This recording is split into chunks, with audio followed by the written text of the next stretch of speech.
Alors aujourd'hui, j'ai le plaisir d'être avec Billy. On va faire une émission un petit peu spéciale. On va faire un énorme FAQ de toutes les questions qui reviennent très souvent, que ce soit sur YouTube, en commentaire, au support ou toi-même quand tu fais les mentorats. Et on va essayer de répondre à toutes ces questions qui sont parfois des mythes, des questions pas fondées ou bien de la procrastination tout simplement ou des croyances limitantes. Et on va répondre avec du savoir frais de terrain puisque tu accompagnes au quotidien des nouveaux vendeurs qui se lancent. Donc on va vous apporter du concret.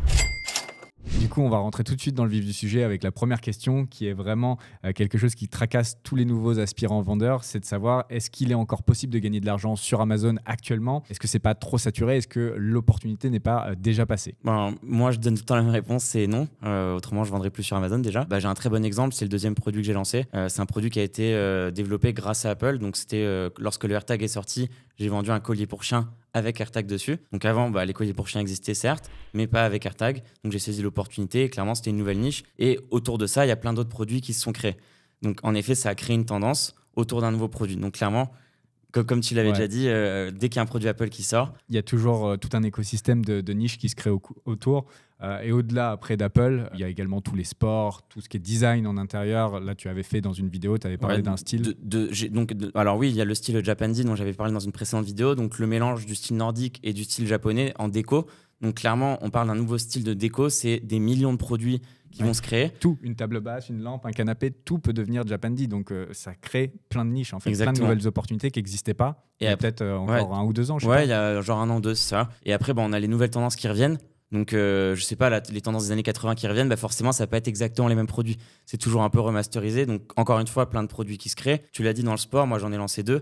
Pareil, des produits qui n'existaient pas il y a encore 1 an ou 2. Et encore un autre exemple aussi, dans la déco au sens large, on fait un tour dans sa maison. Je suis sûr qu'il y a un produit qui n'existait pas il y a encore quelques années. On le trouve très facilement. Donc voilà, pour répondre à la question de ceux qui ont peur de ne pas trouver une nouvelle niche ou de trouver quelque chose qui puisse apporter sur le marché de nouveau, en fait, si on creuse suffisamment ou si on est passionné par quelque chose, ça va assez vite en fait de trouver des inefficiences dans les marchés et du coup d'apporter une amélioration sur un produit pour pouvoir se démarquer. Donc clairement, la réponse à cette question, c'est qu'il reste encore plein d'opportunités sur Amazon et surtout, il y en a plein qui n'existent pas encore aujourd'hui et qui seront là demain. Ouais, il faut juste être vif. Ouais, voilà, exactement. Donc, n'ayez crainte à ce sujet. La question qui revient également très souvent, c'est faut-il savoir parler anglais pour pouvoir vendre avec succès sur Amazon? Même réponse pour moi, non. On a plein d'outils aujourd'hui. Déjà, Google Chrome qui arrive à traduire une page en un clic, que ce soit sur les US ou n'importe quel autre pays. Donc, très simple. Après, on a DeepL, donc qui peut tout traduire également. Et surtout, ChatGPT de nos jours. Donc, ChatGPT, on peut faire traduction et plein d'autres fonctions. Donc, non, c'est une excuse. Ouais. Et après, on a aussi sur Alibaba, donc pour tout ce qui est sourcing, Alibaba qui va traduire du chinois au français et du français à l'anglais. Donc, on pourra communiquer avec quelqu'un qui parle pas anglais sans savoir parler anglais. Ouais, la plupart du temps, les fournisseurs, il y en a plein qui ne parlent pas anglais et la plupart des patrons d'usines parlent uniquement chinois. Après, ils ont des personnes qui travaillent dans leur entreprise qui vont parler anglais et qui vont être en relation avec les clients étrangers. Mais en tout cas, il ne faut pas se limiter à ça. C'est souvent on va dire une excuse ou une procrastination. Ouais. Je pense que c'est une façon de procrastiner, de se dire il faut d'abord que je parle anglais avant de faire du business. Non, ça serait vraiment dommage. Et il y a plein de gens qui sont milliardaires, millionnaires, qui ne parlent pas anglais. Ouais. Ah. Et autre chose que j'avais ajouté en note, c'est que quand vous allez directement sur place en Chine, notamment à la Canton Fair, à l'entrée avant de rentrer dans la Canton Fair, il y a plein d'interprètes et un interprète à la journée, ça va coûter à peu près une centaine de dollars et vous allez avoir des interprètes chinois, français, donc vous allez être dans un confort absolument optimal. C'est un coût bien sûr, mais c'est aussi une vision d'entrepreneur de savoir investir et de savoir pivoter quand il y a un problème si vous parlez vraiment aucune des autres langues. Bien sûr, c'est mieux si vous parlez anglais, ça va être plus confortable, mais vous pouvez totalement vous en passer. C'est absolument pas, on va dire, un critère pour pouvoir réussir sur Amazon. Il y a surtout aussi l'option de vendre en France directement. Ouais, celui qui voudrait aussi... Amazon.fr, c'est les fiches produits en français, les visuels. On peut même faire du sourcing en France si on veut faire du Made in France. Ouais. Et après, si on veut se développer sur Italie, Espagne, Allemagne, on va pas apprendre non plus 4 langues. Donc, c'est un peu la même chose que l'anglais. On utilise les outils qui sont à disposition et on trouve des solutions au lieu de chercher des problèmes. Exactement, ouais, ça clôture bien cette question. Ensuite, le point suivant qui revient également extrêmement souvent, c'est de savoir quel est le budget minimum pour se lancer sur Amazon. Donc, on va essayer de répondre en 2 parties, minimum et budget confortable. Ouais, comme ça va pouvoir donner un spectre un petit peu plus large. De ce que tu peux voir, toi, de tous les lancements que tu as fait dernièrement à titre personnel et également avec les élèves que tu accompagnes, Ça tourne autour de combien? Moi, j'ai un très bon exemple. C'est le produit que j'ai lancé, que j'ai revendu. C'était, comme je l'avais dit dans les interviews précédentes, 5 000 plus 5 000. Donc, c'était quand même 5 000 au départ. Donc là, c'était budget, disons, restreint parce que j'avais pas beaucoup de fonds à cette époque. Et j'ai tout fait tout seul. Donc, les 5 000 euros ont servi uniquement au produit et au transport. Et ça s'est plutôt bien passé. Après, j'ai dû recommander une deuxième fois, mais bon, il n'y avait plus aucune prise de risque étant donné que le produit était déjà en vente. Donc c'était facile de réinjecter un peu plus. Complètement. J'ai emprunté en toute honnêteté, mais j'ai pas eu froid aux yeux étant donné que j'avais déjà quelque chose qui était validé. Mais la prise de risque, elle était de 5 000 au départ et j'ai tout fait tout seul en dehors des produits et du transport. Après, le deuxième cas de figure, c'est en étant un peu plus confortable. Donc là, moi, je dirais que ça va être entre 8 et 12 000. Moi, maintenant, en faisant des lancements un peu plus gros et en étant très confortable du fait de ma situation actuelle, je vais jusqu'à 15 000. Mais entre 10 et 12, on est déjà très très bien. Donc là, ça va permettre d'avoir une agence qui prendra des photos, quelqu'un qui va faire le graphic design des visuels, quelqu'un même pour faire son listing si on n'a pas envie de le rédiger soi-même. Donc là, on est vraiment très confort. On peut aussi se permettre de prendre un PPC manager lorsqu'on va lancer le produit. Donc voilà, je pense que c'est 2 bonnes tranches. Ok, donc 5 000 minimum, je te rejoins là-dessus. Je pense qu'en dessous, c'est vraiment bricolage. Il y a des exemples, on a fait des interviews d'élèves qui se sont lancés avec moi, mais parfois ça va être un peu, on va dire entre guillemets, de la chance sur la sélection du produit, des produits vraiment pas chers où il y avait une marge qui était élevée, etc. Mais la plupart du temps, il faut au minimum que les gens aient 5 000 euros. Quand vous voyez d'autres chaînes YouTube qui vont vous recommander ou qui vont vous dire que c'est possible de se lancer avec 1 000 euros par exemple sur Amazon, c'est de la flûte. Il n'y a aucun business au monde où on peut se lancer avec 1 000 euros. J'en connais pas. Ouais, sur du produit physique, vraiment, non, ça serait très dur. Surtout dans les conditions actuelles de marché. Forcément, ça nécessite un petit peu d'argent. Et pour faire aussi un petit parallèle avec les business physiques, un business physique, même si on veut ouvrir une sandwicherie, c'est un crédit de 100K à la banque, caution personnelle, et on ne se verse pas de salaire avant je ne sais combien de temps. Et le premier salaire, ça va être un salaire au SMIC. C'est vrai. Donc, il faut garder les pieds sur terre aussi là-dessus. C'est ce que je dis toujours quand je compare, même sans parler de sandwicherie, si on reste dans le business du produit physique, si tu veux lancer une boutique de n'importe quoi, de chaussures, de quoi que ce soit, ton stock, le pas de porte, faire la décoration, etc. Ouais, c'est 6 chiffres. Donc ça reste très, très, très raisonnable. Après, ça reste une somme. C'est pas zéro, mais il faut savoir aussi ce qu'on veut. Il faut savoir ce qu'on veut, parce qu'en fait, quand tu dis que tu as envie d'être libre financièrement, libre géographiquement, ce que la plupart des gens veulent, et qu'ensuite, tu n'es pas prêt à mettre 5 000 euros, c'est que c'est pas fait pour toi. Ouais, clairement. On peut pas changer de vie sans mettre un peu d'argent sur la table. Enfin, ça serait trop facile sinon. Complètement. La question suivante, c'est les Chinois vont t'arnaquer. Donc, il y a beaucoup de gens qui ont peur, puisque quand on parle d'Amazon FBA, de private label, souvent la première direction vers laquelle on se tourne, c'est la Chine pour commander ses produits. Alibaba en l'occurrence. Exactement. Donc, il y a pas mal de gens qui n'ont jamais fait de business à l'international. Parfois, des gens qui nous regardent qui n'ont jamais fait un virement à l'international, même pas un ami ou qui que ce soit. Et du coup, ça fait un peu peur sur la qualité qu'ils vont recevoir en termes de produits et également est-ce qu'ils vont réellement recevoir quelque chose. Il y a des gens qui peuvent avoir peur d'envoyer leur argent à l'autre bout du monde et ensuite rien de recevoir. Mais c'est fondé comme peur, on va dire. Enfin, c'est normal si on est débutant dans le e-commerce. C'est complètement normal, mais pour la qualité, c'est super simple. Échantillon. Donc on en commande un premier et s'il y a 0 problème, on est OK. S'il y a un léger problème, on en commande un deuxième par acquis de conscience. Ensuite, on passe commande avec le fournisseur avec un contrat. Bien sûr. Qui est backé. Qui est donné dans l'information. Qui est donné dans l'information et qui est ensuite backé par Alibaba. C'est-à-dire qu'Alibaba va être là en 3e partie pour valider ce contrat et sera là en cas de problème. Donc avec la trade insurance. Avec la trade assurance. Moi, j'ai eu un cas très concret. J'ai eu un petit problème de qualité sur un de mes produits. Je l'ai signalé au fournisseur, il n'a pas été très coopératif. Je me suis tourné vers Alibaba. J'ai obtenu la moitié du remboursement de ma commande, donc très bien. Et j'ai quand même pu vendre ma marchandise, parce qu'il y avait un petit problème de qualité qui n'empêchait pas de vendre le produit. Et j'ai continué à travailler avec le fournisseur après, parce que finalement, il a accepté la sentence et il voulait quand même continuer à travailler avec moi. Donc tout s'est très bien passé, malgré le fait que le fournisseur soit à l'autre bout du monde et que je ne le connaisse pas et que j'envoie de l'argent à l'étranger. Et pour la partie ne pas recevoir la marchandise, là encore une fois, en utilisant la trade insurance, pareil. Si vous ne recevez pas, tout simplement. On a Julien qui est mentor de l'équipe, qui n'a pas reçu une de ses commandes, 100% remboursé avec l'assurance qu'il avait avec le transporteur. Pareil, via Alibaba, parce que via Alibaba, on peut avoir son fournisseur, mais on peut aussi avoir son transporteur. Et donc l'assurance qu'on a avec le transporteur, elle s'applique aussi en cas de perte de la marchandise. Et c'est ce qui lui est arrivé. La seule chose à laquelle il faut faire attention, c'est que beaucoup de vendeurs chinois vont essayer de vous demander ce qu'ils appellent du TT, Telegraphic Transfer, donc du transfert en direct. Et ils ne veulent pas passer par la plateforme eBay ou bien ils ne veulent pas passer par PayPal, par exemple. Et donc là, ça pourrait être dangereux. Après, d'expérience, une fois que vous travaillez depuis, on va dire...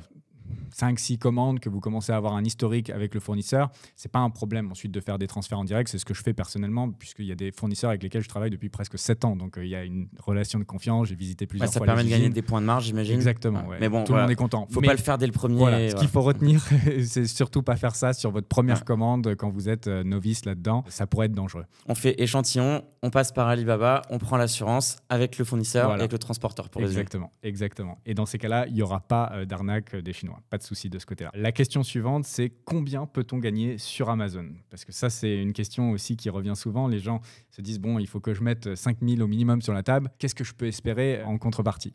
Sur la somme 5 000, qui est le chiffre clé un peu, moi, j'ai toujours le même exemple qui est le business que j'ai lancé avec ces fameux 5 000. Comme je l'avais dit dans les précédentes interviews, ça m'a rapporté entre 2 et 3 000 de profit mensuel. Donc, c'est déjà plutôt pas mal. Après, la suite, ça va être corrélé avec ce qu'on investit parce que plus on a de marchandises à vendre, plus on peut générer de chiffre d'affaires et plus on a de profit. Donc, sur un lancement, j'ai un très bon exemple, celui dans lequel j'ai investi donc la levée de fonds à 220 000 euros dont j'ai parlé dans une précédente vidéo. On va faire 150 000 de target. Donc, forcément, les profits ils vont être d'à peu près 30 000 par mois parce qu'on a investi beaucoup d'argent. Ouais.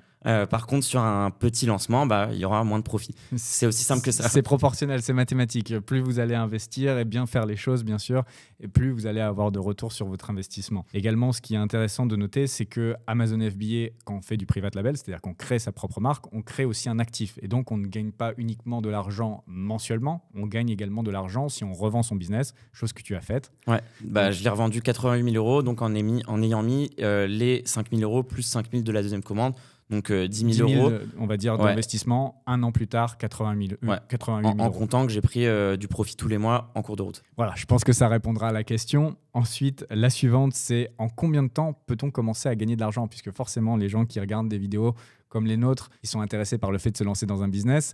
Et ce que veulent les gens souvent, c'est investir le moins possible pour avoir le plus possible et le plus rapide possible. Ouais. Exactement, et le plus rapidement possible. Bon, malheureusement, ça va leur apporter un peu une mauvaise nouvelle là, mais non, c'est la vérité. C'est pas aussi simple que ça. En général, on va avoir un mois pour trouver le produit. Ensuite, on va commander des échantillons, comme je l'ai dit tout à l'heure. On compte à peu près un mois encore parce que s'il y en a 2 d'échantillons, plus le temps d'envoyer les produits, de les fabriquer, etc., ça prend un peu de temps. Après, on a un mois de fabrication en général. Et après, on a un mois d'envoi. Donc là, on est à 4 mois quand ça se passe bien. Après, on est en vente. On a un premier mois qui est toujours à déficit parce qu'on doit faire beaucoup de publicité et donner des produits pour obtenir des avis. Il n'y a aucun business qui fait du profit le premier mois, j'ai envie de dire. C'est rare, c'est très rare. Il y en a certains vraiment dans des niches ultra nichées où il n'y a pas besoin justement de faire de l'acquisition de commentaires. Mais la norme c'est soit d'être à break-even dans le meilleur des cas, soit de faire un petit peu de perte sur le premier mois. C'est tout à fait normal. Et donc, en général, c'est à partir du 6e mois qu'on a un premier mois à profit. Ouais. Et donc ça, c'est quand tout se passe bien. On avait vu dans les stats ensemble. Là, justement, j'indiquerai donc les statistiques là, sur un énorme sondage qui a été fait auprès de plein de vendeurs. 74% des gens qui commencent un business Amazon FBA commencent à gagner de l'argent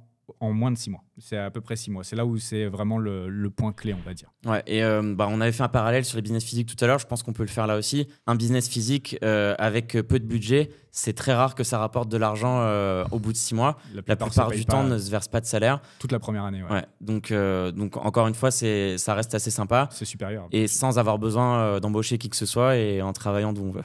Et toujours dans la problématique du temps, la question qui va de pair avec en combien de temps on peut commencer à gagner de l'argent, c'est combien de temps faut-il consacrer à Amazon par semaine ou par mois pour pouvoir avoir du succès sur la plateforme? Ça, c'est une question qu'on pose tout le temps parce qu'en fait, dans les vidéos, souvent, on dit qu'on travaille pas beaucoup d'heures par semaine. Mais en fait, il faut remettre les pendules à l'heure. C'est quand le business est lancé. Ouais. D'accord. Quand il n'est pas lancé, c'est un vrai investissement en argent, on en a déjà parlé, mais aussi en temps. Moi, je dis en général qu'il faut au minimum 2-3 heures par jour et ça, c'est le grand minimum. C'est un business, c'est pas un passe-temps. Sur le premier mois de lancement, clairement. Exactement. Et même le week-end, si possible, parce que trouver un produit, ça prend du temps. Bien sourcer, ça prend du temps. Avoir des échantillons de qualité, ça prend du temps aussi. Donc oui, il faut y passer du temps. Après, une fois que c'est lancé, ce qu'on a dit dans le passé, c'est confirmé, c'est quelques heures par semaine.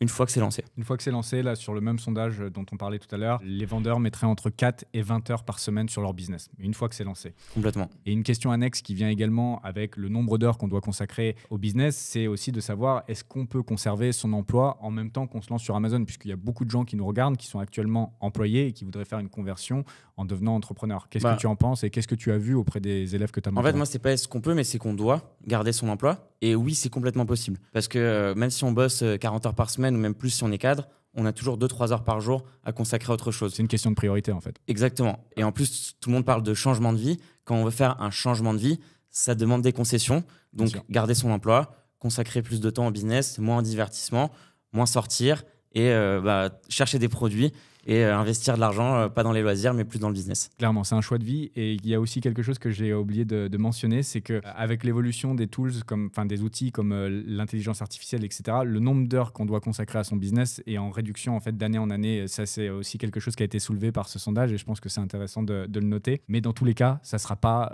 une demi-heure, une fois par semaine.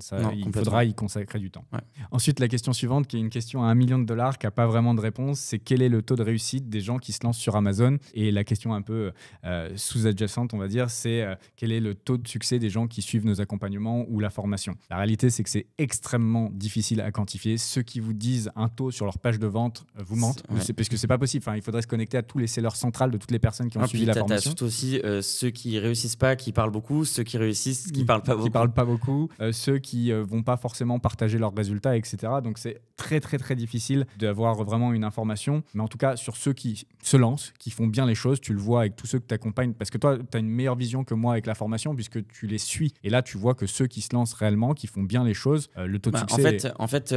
Déjà, c'est pas pour nous jeter des fleurs, mais je pense qu'on est la chaîne YouTube où il y a le plus de témoignages. Ouais. Donc de vrais élèves, c'est pas des acteurs, ils sont dans notre Discord, ils sont là depuis longtemps, ils ont des vrais business qui tournent et on partage leurs résultats à chaque fois. Donc je pense que déjà, ça, c'est un très bon indicateur. Et après, ce que tu as dit, c'est des gens qui se lancent. C'est-à-dire qu'en fait, il y a plein de gens qui ne se lancent pas aussi. Parce qu'en fait, ils procrastinent et ils ne se lancent pas. Donc, il n'y a pas d'échec. Ouais. Mais dans les gens qui se lancent, oui, en effet, je pense qu'on a un taux de réussite qui est plutôt acceptable par rapport aux concurrents qu'on peut avoir dans d'autres secteurs. Et pour revenir sur les interviews, si les autres chaînes YouTube ou les autres business models avaient autant de succès que nous, ils les mettraient en avant sur leur chaîne. Posez-vous cette question-là, puisque c'est un excellent outil marketing. Dans la vision de quelqu'un qui a une chaîne YouTube qui veut vendre une formation, la meilleure communication que vous puissiez avoir, c'est des élèves qui ont suivi votre programme ou votre accompagnement et qui ont réussi et qui partagent leur succès. Donc, posez-vous cette question-là. Et pour clôturer le point, moi, il y a vraiment quelque chose... je t'en avais déjà parlé, mais les gens sont très critiques sur le taux de réussite d'une formation, ou du moins le regardent beaucoup. Par contre, personne ne parle des gens à qui on promet 4 000 € en école de commerce et qui payent entre 8 et 10 000 € leur année pendant 5 ans. Et au final, ils ne vont pas gagner les 4 000 €. Tu as le top 10% peut-être qui va arriver, le top 1% qui va gagner plus. Et c'est OK comme ça, personne ne se plaint. Personne ne remet ça en question. Ouais. C'est pareil sur Amazon. Si on veut gagner de l'argent, il faut faire partie du top. Ouais. C'est aussi simple que ça. Et on donne tous les outils, que ce soit avec l'accompagnement ou la formation, pour être justement dans ce top 10% qui gagne beaucoup d'argent. Ensuite, la question suivante, c'est pourquoi on ne partage jamais les produits qu'on vend sur Amazon, pourquoi on garde ça secret. Alors moi, je vais déjà commencer à faire une première partie de cette réponse, c'est que la philosophie que j'ai sur Amazon FBA, c'est d'aller dans des niches qui sont sous les radars. Donc, ce qu'on cherche, c'est d'être tranquille le plus longtemps possible. Et donc, c'est pas en mettant en lumière nos produits sur YouTube qu'on va se rendre service. Et c'est pareil pour les élèves que j'interviewe. Ils sont déjà ultra gentils de venir partager leur expérience, de motiver des aspirants vendeurs. Ils vont pas en plus prendre le risque de faire du mal à leur business. Ça ferait aucun sens pour eux. Parce que pour info, on les paye pas pour venir. Ouais, clairement, non, clairement. Ils n'ont rien à gagner en fait à partager le produit qu'ils vendent, à part certaines personnes. Donc, on a eu notamment Edouard de Nutri&Co qui, lui, est dans une niche tellement impénétrable et il est tellement avancé sur les brevets qu'il a sur ses produits qu'il est OK, il est OK avec le fait de mentionner ses produits. Mais sinon, si vous êtes juste dans une sous-niche... surtout qu'en général, ils viennent de se lancer quand ils viennent, ou du moins ça fait moins d'1 an, ou alors en tout cas, ils sont encore bien impliqués dans leur niche et avec un avantage concurrentiel. Ouais. Donc forcément, ils n'ont aucun intérêt à donner leur avantage concurrentiel. Bien sûr. À côté de ça, en coaching live, moi, pour les membres de la formation, j'ai déjà partagé des produits que je vends à une plus petite audience. Parce que du coup, je sais que versus 5 000 ou 10 000 ou 20 000 qui vont voir, j'aurai beaucoup moins de risques. Là, quand on a 10 000 personnes qui voient la vidéo, j'ai quasiment la garantie que ceux qui se plaignent qu'on ne partage pas les niches, c'est ceux qui vont essayer de me piquer mon idée. Donc forcément, ça donne moins envie de le partager. Donc on restera sur cette philosophie de ne pas partager nos niches et c'est la raison pour laquelle on les partage pas. Enfin, la dernière question, c'est pourquoi vend-on notre savoir ? Donc à travers les formations pour ma part et pour ta part, le mentorat et même ce que tu fais en agence en B2B, si nos business fonctionnent si bien. En fait, c'est tout simplement se créer de nouvelles sources de revenus. Comme je l'ai dit, on a un business Amazon qui est lancé, qui tourne bien et qui nous prend à peine un tiers de notre temps. Donc pourquoi en fait ne pas monétiser notre savoir ? Ce serait bête de ne pas le faire. Et surtout, on n'a pas non plus un cash flow illimité pour lancer systématiquement de nouveaux produits. Donc au bout d'un moment, c'est intéressant d'avoir son business qui tourne et de développer de nouvelles activités. Moi, je l'ai fait, comme tu l'as dit, via mon agence en aidant des entreprises B2B et B2C avec l'accompagnement qu'on a lancé ensemble. Et ça permet aussi de ne pas faire tout le temps la même chose. Clairement. Parce qu'au bout d'un moment, quand ça fait 4 ans qu'on est vendeur Amazon, ça peut être un peu redondant. Et ben, au moins, on continue de travailler autour de notre passion qui est Amazon, mais en faisant d'autres choses. Et en plus de ça, ça apporte aussi une diversification en termes de risques. Comme ça, tous les œufs ne sont pas dans le même panier. Ça te fait 3 activités différentes. Complètement. Pour ma part, j'ai également plein d'autres activités dont je n'ai pas encore parlé sur la chaîne, notamment le SaaS, chez mes investissements. Après, il y a une certaine aigreur, on va dire, derrière cette question assez souvent, parce qu'il y a beaucoup de gens qui ont été déçus par des formations. Il y a eu pas mal d'arnaques et c'est pour ça que les gens n'aiment pas le fait qu'on vende notre savoir, en plus de la mentalité un petit peu francophone qui est le savoir doit être gratuit puisque l'école est gratuite entre guillemets. Il y a quand même 70% d'impôts pour qu'elle soit gratuite. Ça, c'est un sujet pour une autre vidéo. Mais grosso modo, les gens n'aiment pas forcément payer pour ça. Et en plus, il y a eu cette masse de gens qui ont été déçus par des formations. Donc, ils ont été déçus parce que c'est des personnes en fait qui proposaient des formations alors qu'ils n'ont pas mis en application ce qu'ils préconisent. Ouais. Toi, tu as déjà montré tes résultats dans certains emails, je me souviens très bien. Tu as déjà vu les miens. Tous les membres de l'équipe des mentors ont des résultats aussi. Donc, ce qu'on préconise, on l'a déjà mis en pratique nous-mêmes. Donc, c'est ça la différence. Et après, je peux comprendre que les gens aient des doutes lorsque la personne n'a pas prouvé qu'il a déjà eu des résultats. Mais clairement, nous, l'objectif derrière le fait de vendre notre savoir, c'est tout simplement d'avoir un revenu supplémentaire. Complètement. C'est aussi simple que ça. Voilà, je pense qu'on a fait un peu le tour des différentes questions. De toute façon, si vous en avez d'autres auxquelles on n'aurait pas encore répondu, mais là, je pense quand même que c'était les grosses principales. Mais n'hésitez pas à les mettre en commentaire. On fera peut-être un épisode numéro 2. Merci encore d'avoir pris le temps d'y répondre avec moi. Merci à toi. Et puis, pour ceux qui voudraient se former à nos côtés, que ce soit à travers le mentorat ou bien la formation Super Seller Academy, je mettrai tous les liens juste en dessous en description. J'espère vous retrouver très bientôt, soit dans l'espace membre d'un programme, soit à travers le mentorat, ou bien dans une nouvelle vidéo YouTube. Je vous dis à très bientôt. Ciao, bye bye.